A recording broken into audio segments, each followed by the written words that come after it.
Hey, Coach, what was the biggest takeaway for you from your team after the Notre Dame game?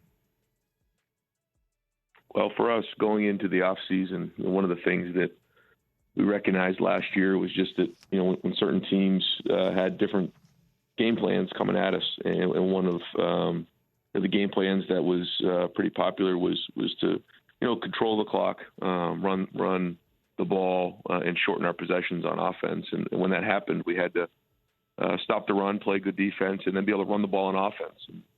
And I thought the way we played in the second half and was able to win in a game like that, in a style like that, said a lot about our team in the offseason and the way our defense played. And then that last drive there, we took 7 minutes off the clock.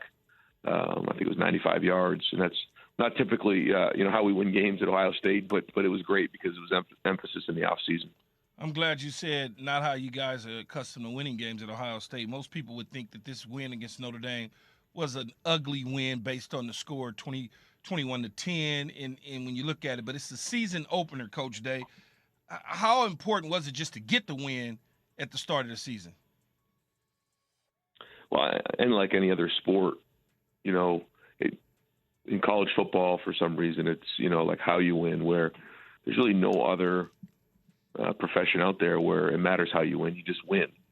And that's what we kind of had as an approach going into the game, was that there was no expectations other than winning the game by 1 point.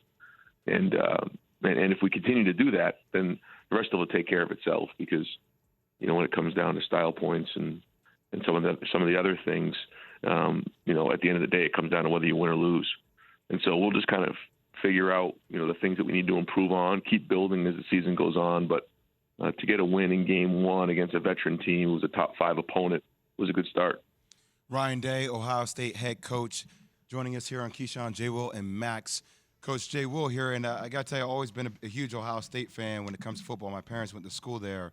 And at the game the other day against Notre Dame, I mean, everybody from LeBron James, Jason Tatum, Joe Burrow, Ezekiel Elliott, Jerome Bettis, the bus, Justin Fields, everybody was there. Is that kind of notoriety, that kind of people that attend games, does that make the event feel bigger when it gets that type of attention? I know you guys are very focused in the game, but having those kind of people at the game, does it make the game feel bigger? No, there's no question. Yeah, we had a meeting as a staff on Thursday and went through all the recruits that were going to be there. I think it was like about 75 recruits, and then it went through all the former players, and it was kind of a who's who of NFL players. I think there was over 20 of them. Then it went to the NBA stars, and so it went through about 5 or 6 current NBA players. And then it went to musical artists, and they're talking about Jack Harlow and people I don't even really recognize. And it was like the first time that had happened. We're going through all the different people who are going to be attending the game. And then before the game on the sidelines, it was kind of like who's who. And what a great atmosphere, and just electric. The Buckeye Nation was in the stadium about an hour and 15 minutes before kickoff. And, it was a hard ticket to get.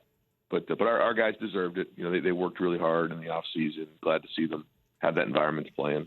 Coach go ahead, Key. I was going to say, Coach Day, how often do you think your players really pay attention to the polls? Because you picked up this win against Notre Dame, but you dropped a little bit in the polls. And it may not matter to you and your program, but I'm sure guys are taking sneak peeks at times. Yeah, I'm sure they look at it. But in the end, it's not going to matter if we don't continue to win.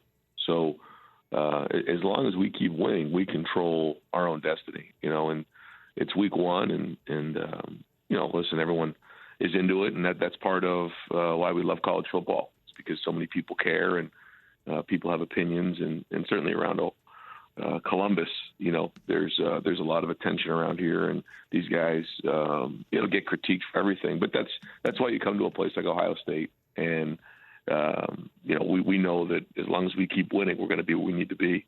But at the same time, we're competitive, and we want to be the best team in the country. Coach Ryan Day, before we let you go here on Keyshawn, J. Will, and Max, got to ask you about the college football playoff expanding to 12 teams by 2026.